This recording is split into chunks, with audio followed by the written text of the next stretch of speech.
Good morning, good evening, depending on when you're listening. Today, I'm taking you to Rochester, New York in the 1970s, a city known for industry, innovation, and the birthplace of companies like Kodak and Xerox. But beneath this facade of American prosperity lurked something far more sinister. In the 1970s, Rochester, New York, the third largest city in the state, was terrorized by a killer whose victims shared an eerie connection. Their first and last names began with the same letter. This pattern would earn him the nickname the Alphabet Killer. Carmen Colon. 10-year-old Carmen Colon had thick dark hair, dark eyes, and a smile that could light up a room. Born in Rochester to Puerto Rican parents, she struggled with English after moving from Puerto Rico and attended special classes to catch up. Despite being described as optimistic and kind, the school principal called her a sweet little angel. Carmen suffered from nightmares and felt somewhat neglected by her family. On November 16, 1971, Carmen volunteered to fetch medicine for her sick baby sister from a pharmacy in a dangerous neighborhood filled with drug addicts and homeless people.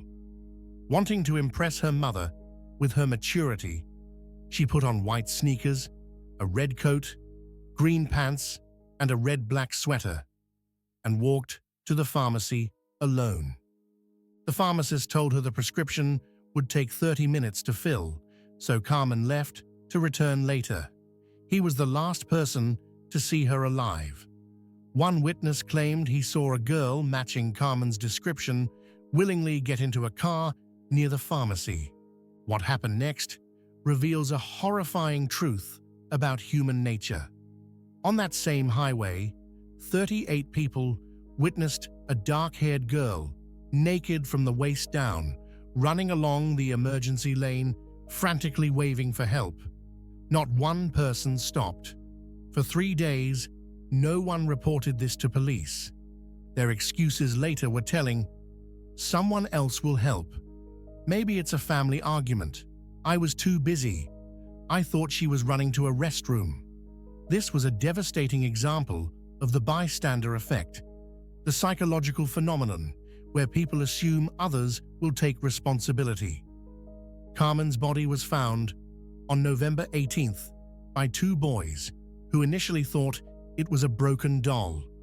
She had been brutally raped, beaten, and strangled. The way her body was positioned indicated she'd been thrown from a car.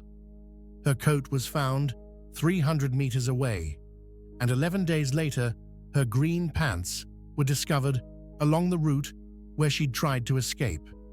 The main suspect became Michelle Colon, Carmen's stepfather and uncle. Witnesses described a car matching his backing toward the fleeing girl.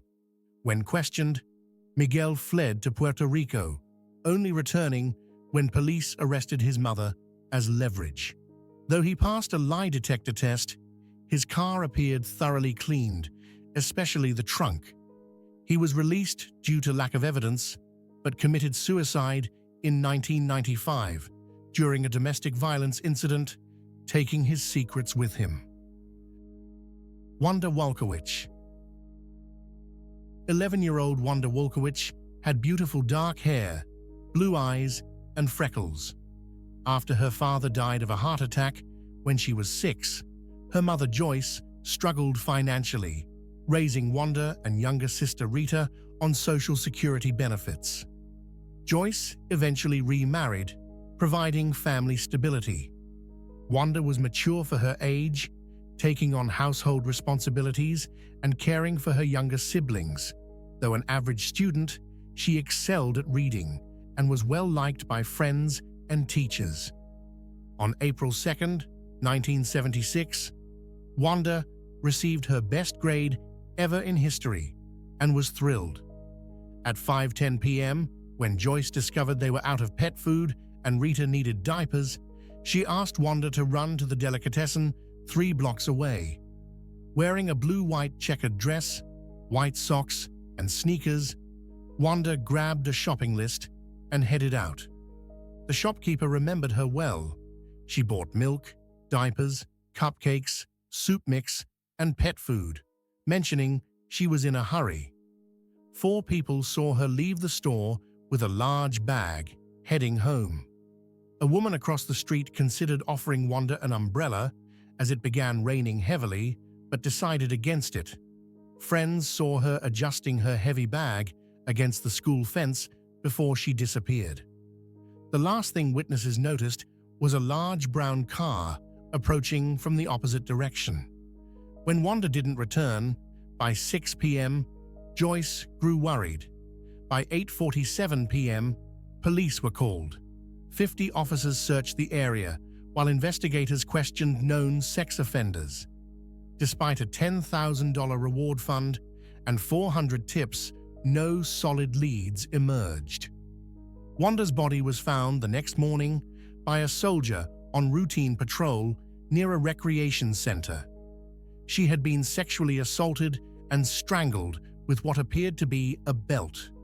Crucially, her stomach contents revealed she'd eaten a cream cake about 2 hours before death, something she couldn't have bought at the delicatessen and wouldn't have accepted from strangers due to stomach problems. This suggested she knew her killer or trusted him for some reason.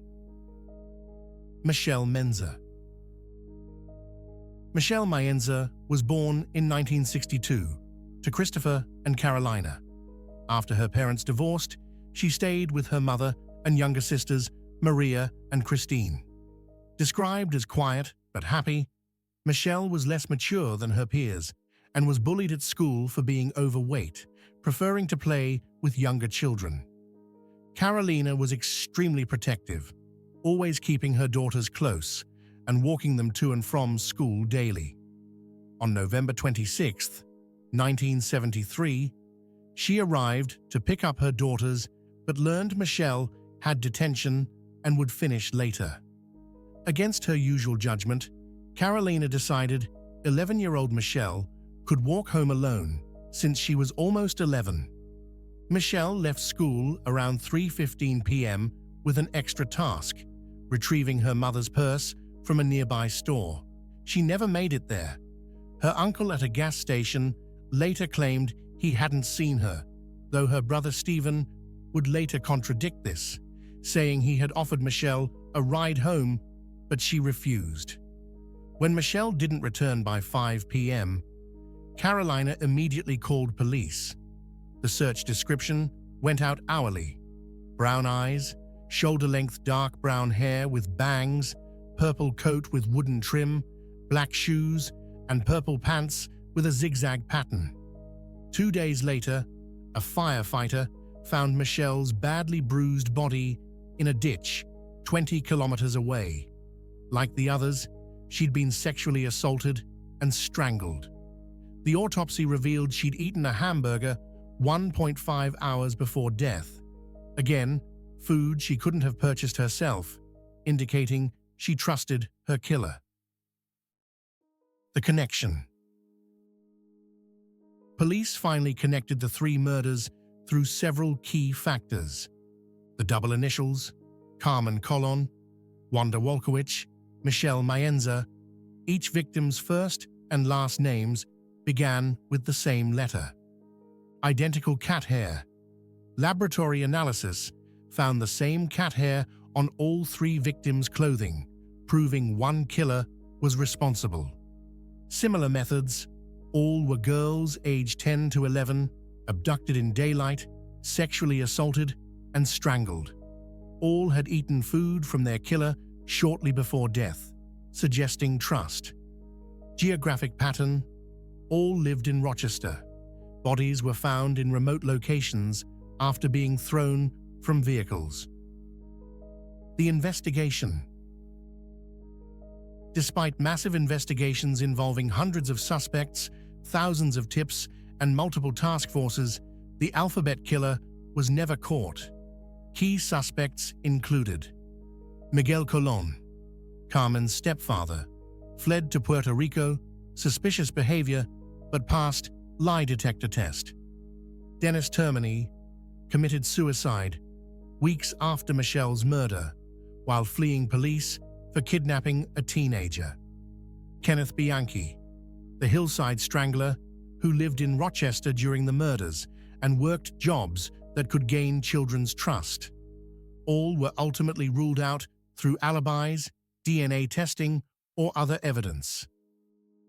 Joseph Naso, a false lead. Decades later, investigators discovered Joseph Naso, a photographer and serial killer who murdered at least 4 women between 1977 and 1987.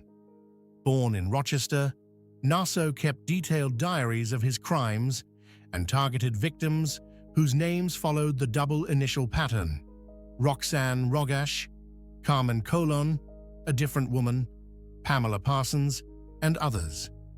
Neighbors described Naso as a terrifying loner with crazy eyes who became violent when drunk.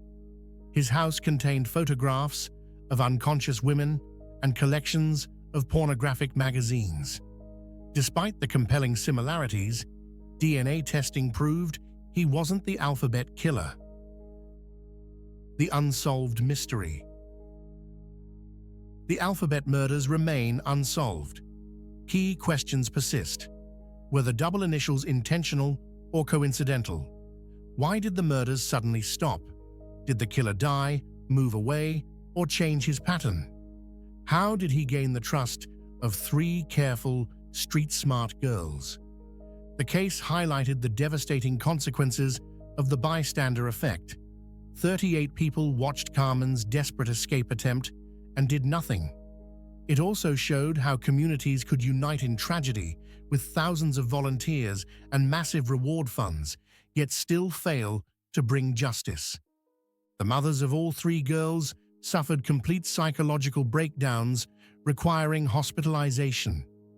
The families continue to believe that advancing forensic technology will eventually solve these cold cases and bring peace to their decades of unanswered questions.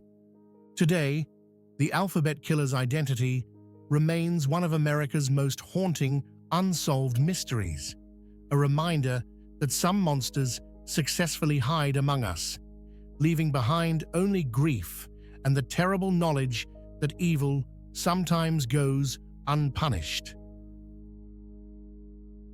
Thank you for listening. For your comments, thumbs up, subscriptions, and all forms of support, like supporting on YouTube or buying coffees. Thank you also for listening to the end. Take care of yourselves, especially if you still have some trips ahead. Take care of your safety, and remember that haste can be a bad advisor. Better to return home safely. And now I wish you a good day, good night, until we hear from each other.